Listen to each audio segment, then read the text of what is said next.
முத்துவின் வின் SS brand அரிசிகள் தரத்திலும் சுவையிலும் என்றும் நம்பர் 1.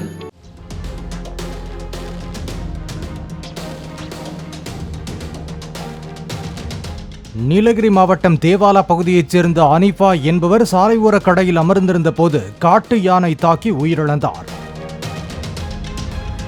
யானையின் நடமாட்டத்தை கண்காணித்து காட்டுக்குள் விரட்டும் பணியில் வனத்துறையினர் ஈடுபட்டுள்ளனர்.